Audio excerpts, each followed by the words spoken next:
station, where unknown forces strike the edge of ecology. Pizzagate is a pretty interesting topic, and I'm going to talk about it in this podcast episode for those that haven't necessarily come across it or don't really know what it means. So, for the last couple of weeks, the internet's kind of been ablaze, really, with talk of this Pizzagate business, and it seems quite obscure unless you know what it is in reference to. And at first, I didn't really give it a great deal of attention, to be honest, largely because I wrongly thought it was all to do with the Clinton campaign, and I thought it was just something to do with something that was perhaps said as part of the Clinton campaign for the election back in November of 2016, that for some reason had some relation to pizza, some scandal, and I just thought it was all political, and I wasn't really interested. But I did start to realise that actually it was way more than that. It was something quite deep. So I decided to basically look into the story. So for those that aren't aware, I'm just going to break down the gist of Pizzagate and just give some thoughts, really. I don't necessarily think that it's based on reality, and I also am not convinced it's fake news. I'm still undecided, really, about this particular subject, this particular topic, because, I mean, many people are already coming out saying that the whole thing is a fake story, and even the Wikipedia page, the official article on Pizzagate, has said it's a debunked conspiracy theory and it's another example of fake news. But I think perhaps what sparked my interest more than anything about Pizzagate really was actually the way that the media reacted to it, because they reacted vehemently. They pulled rank and created this new term that we're hearing a lot of now called fake news, and they declared this a fake news story. And even Facebook, for example, has now come out saying that they've updated their website's algorithm so it will detect fake news stories and somehow block them. Personally, I'm baffled to understand how that could possibly work on a technical level, because there's no AI that could necessarily differentiate between a true story and a fake one. I'm guessing really what they have is a whitelist of sources, and certain sites they probably have scrubs off their whitelist, something along those lines anyway. But anyway, so Pizzagate is all down to leaked emails, and many people know, I mean obviously many people don't know if you don't really follow US politics, but a few months ago thousands of emails were leaked online onto the website WikiLeaks, and these were all emails that were linked to a guy called John Podesta, who was part of Hillary Clinton's campaign and a sort of big figure in US politics, certainly on the Democrat side of things, kind of like a campaign organizer, a statesman of sorts, that kind of mover and shaker, kind of like a civil servant in the UK. So these emails were leaked, and that was a big story in and of itself, and obviously now they're coming out saying that was all down to the Russians, but I haven't seen any solid evidence to back that up, but there seems to be a lot of speculation about it being down to the Russians, and that's actually being used as arsenal, as weaponry to try and somehow claim that Trump's legitimacy as the president-elect should be challenged. But regardless of who leaked these emails, whether it be Russians or some white hat hacker, or the Chinese or the Americans, who knows, the fact is that they were leaked, and that's an undisputed point. These were leaked emails, and nobody's come out and said these emails are fake. They seem to be the real deal. John Podesta hasn't said, "Oh, this is all fake." It seems to be a real leak, so we know that much. So these emails were leaked, And after a few weeks of these emails being out online, somebody on a website called 4chan, although I have heard speculation that it was actually a website called godlikeproductions.com, which is another conspiracy forum. I'm not sure where this story first surfaced, and that's an interesting point because many people jumped to the theory that it was 4chan, a 4chan post. But actually, in my experience of these things, and I've been monitoring those particular websites for close to a decade now, or actually no, over a decade in fact. Usually Godlike Productions is the website where really weird theories come to light. Somebody posts an interesting theory, the thread gets huge and huge and huge, generates a spark of interest, and all of a sudden other sources pick that up. But to be honest, most of the time I think it probably operates alongside a similar 4chan post. Somebody might post on one website and then repost on another website during the sort of roughly the same time period. So it doesn't necessarily matter that much what website the thread was first posted on, but it's more a case of this being journalistic integrity and journalistic facts and analysis. Sometimes people just copy what one source says and don't do their homework. I tried to dig into the original post and couldn't find it, because most of this, one of the things about Pizzagate that actually sparked my interest is the way that most of this content is being slowly taken offline, which is usually a sign of there being something up with the official story. So anyway, a theory came out that these emails were actually revealing some sort of weird coded language, as some sort of secret code was being used, and when you read the emails, what you're actually reading is a discussion about child sex trafficking and paedophilia.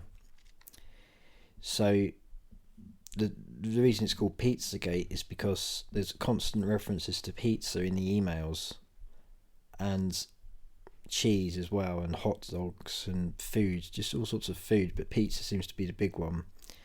So Pizzagate became a sort of topic, a hashtag essentially, and it caught on. But in a nutshell, and I could spend hours talking about this, and I don't want to do that. I want to try and break this down. It turns out that there is this sort of odd code going on in these emails, allegedly, and a few people have tried to devise what they see as a key for these emails to try and identify what we could be reading when we read pizza. It could mean boy, cheese means girl, I think, all these different theories, but these are just theories. There's no evidence whatsoever to back this up. It's just people are trying to identify it's the seemingly odd language going on in these emails, trying to make sense of them. So the first thing that I did was we looked at the emails, because the mainstream media simply says, well, no, there's no story there. It's just people talking about pizzas and that's it. But I must say, when you look at the emails, there does seem to be something very peculiar about them. Not all of them, but some of them do stand out. So I'm just going to read a couple of examples. I mean, I trolled through the WikiLeaks Podesta email file and just had a scanned through a lot of it, just tried to dig things out. You can do keyword searches to try and dig certain phrases out and things. But you get constant references to things like this. So there's an email here. So this is somebody responding to Tony. I think somebody emailing Tony Podesta. John Podesta. So they're saying, great show, great speech, raised over 40 grand. My only regret is that I did not make you a nice pizza. When can I?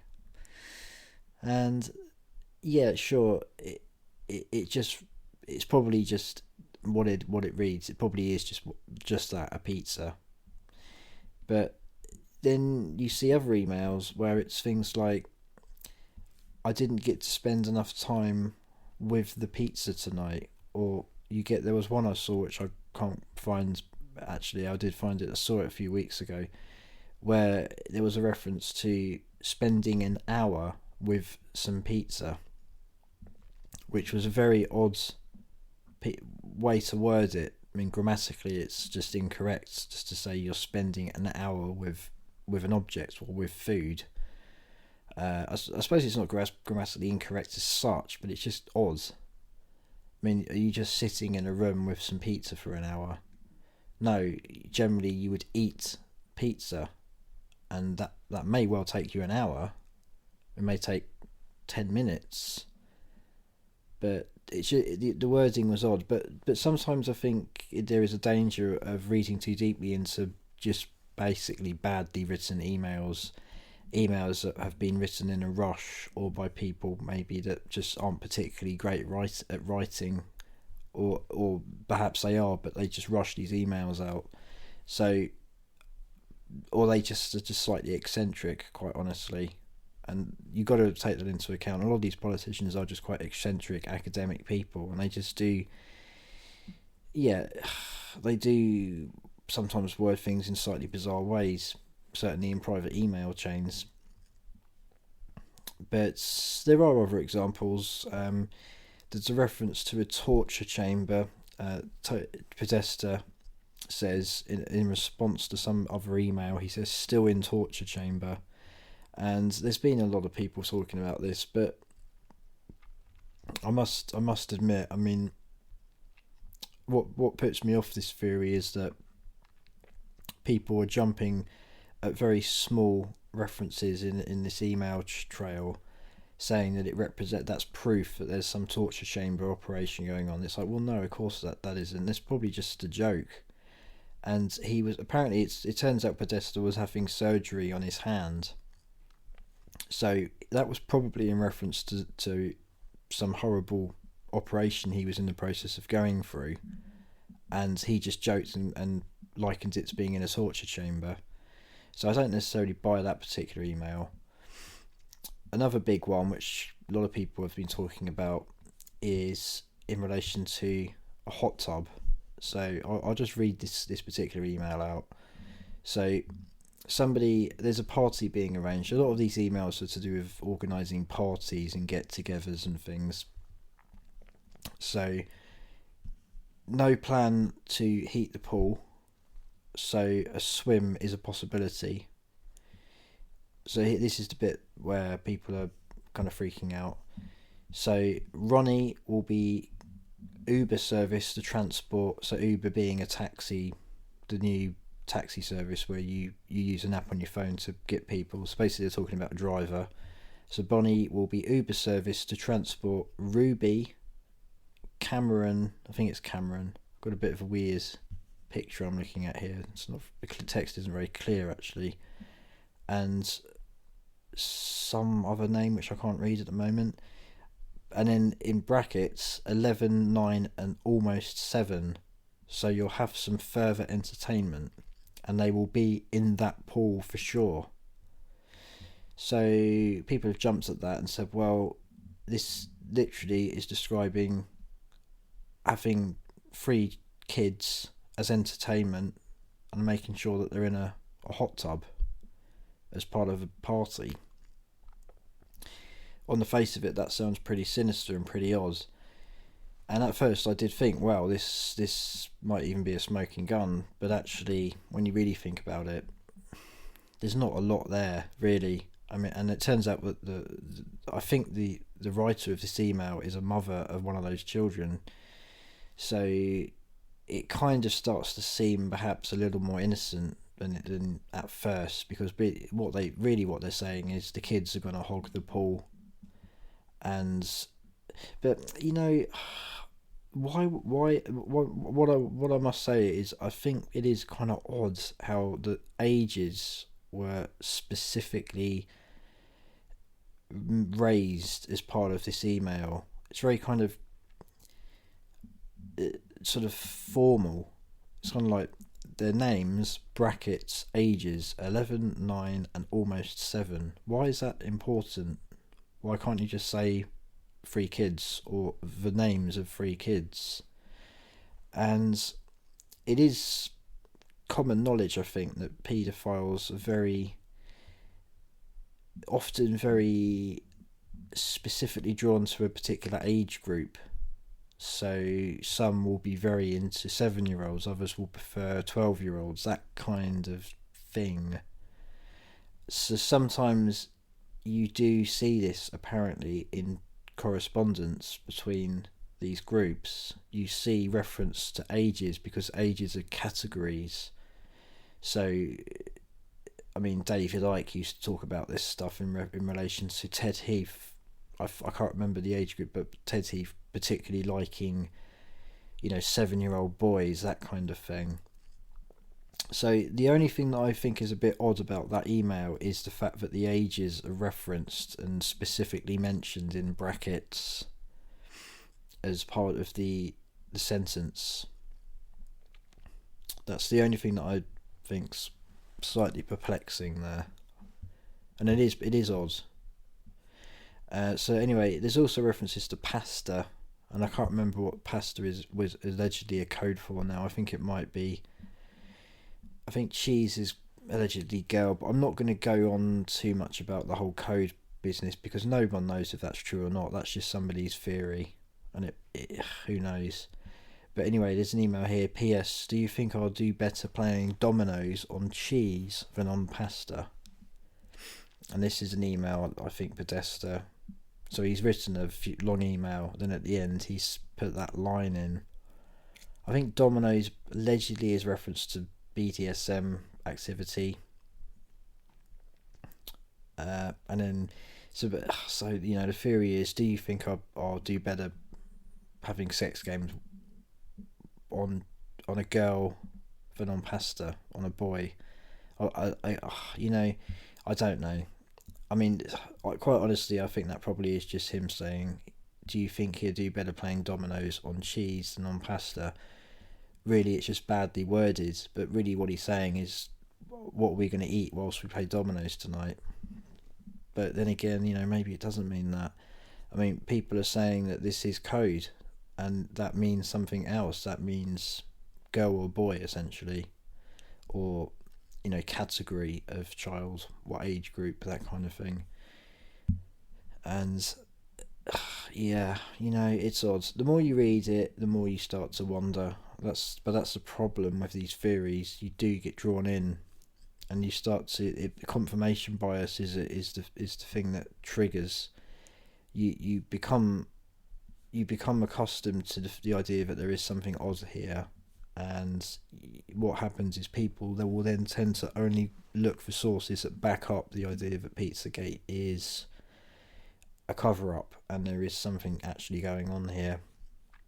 So I'm trying very hard to just read both arguments. So look at sources, mainstream sources, BBC, etc., to try and get a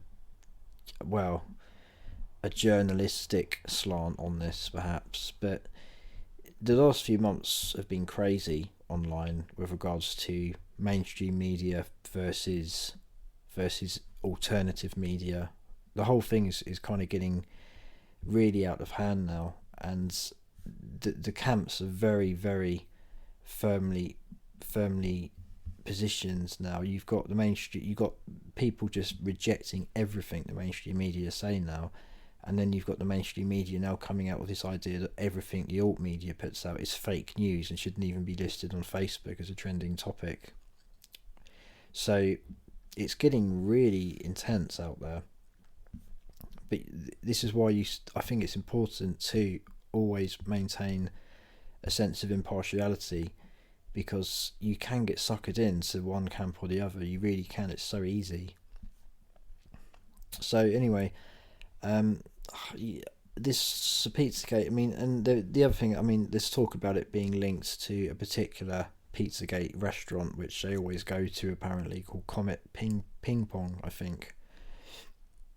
And the owner of that restaurant happens to be on a list of the 50 most influential people in Washington DC, which is rather bizarre considering all the guy does allegedly is own a pizza joint.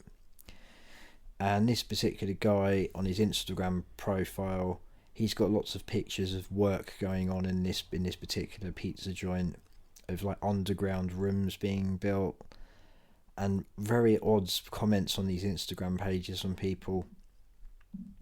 And again, I've looked at it and thought, it's a bit odd, but there's no smoking gun there. There really isn't. And you can read those comments in one way, or you can read them in another way.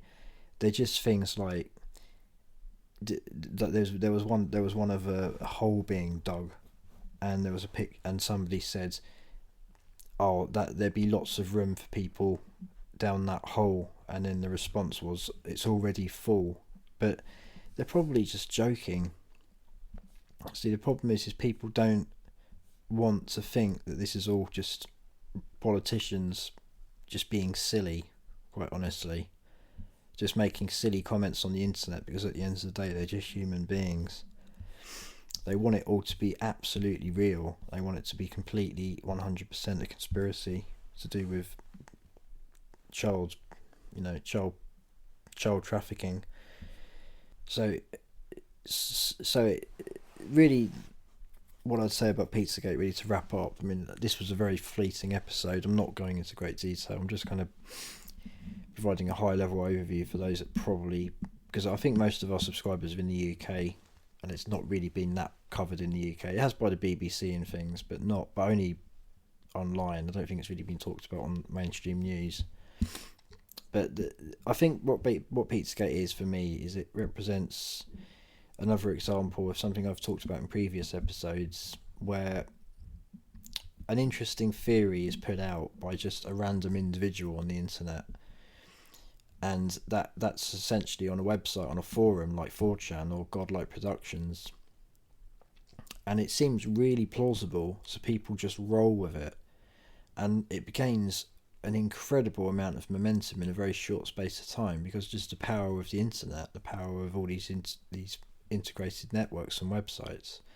So all of a sudden you've got this theory that's got 100,000 views on YouTube, 500,000 views on YouTube a week later or day later, and then you've got Twitter going crazy over a hashtag Pizzagate, and all of a sudden the mainstream media has to get involved because it's becoming an actual story. But that's not to say that it's fake news. It is actually a theory, and it is an interesting theory, and it's not... The original post breaks it down, and there is likely a possibility here that this is genuinely a code for something quite sinister. All this talk of pizzas all the time, and wanting more cheese and all this sort of thing. It is kind of bizarre, but at the same time, there's also the possibility that actually it's just some politicians just loving a particular pizza restaurant and just wanting more and more pizza and wanting to go there and eat pizza all the time. So, it's just very difficult to really understand what's going on. The problem is that there's two extreme views. There's the mainstream media that just utterly reject the story, don't even want to give it time of day.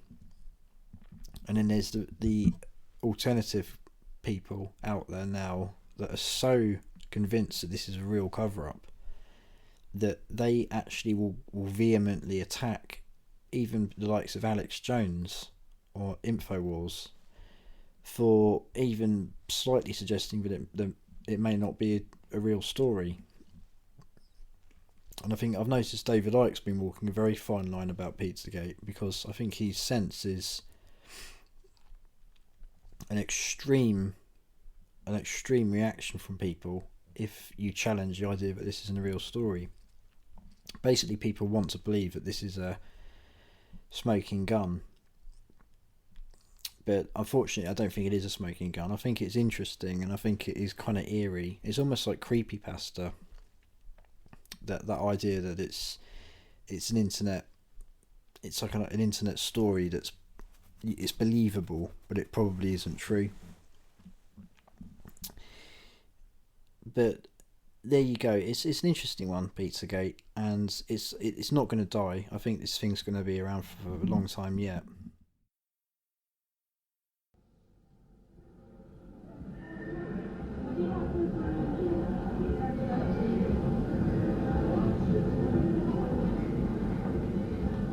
The information where unknown forces strike the edge of ecology.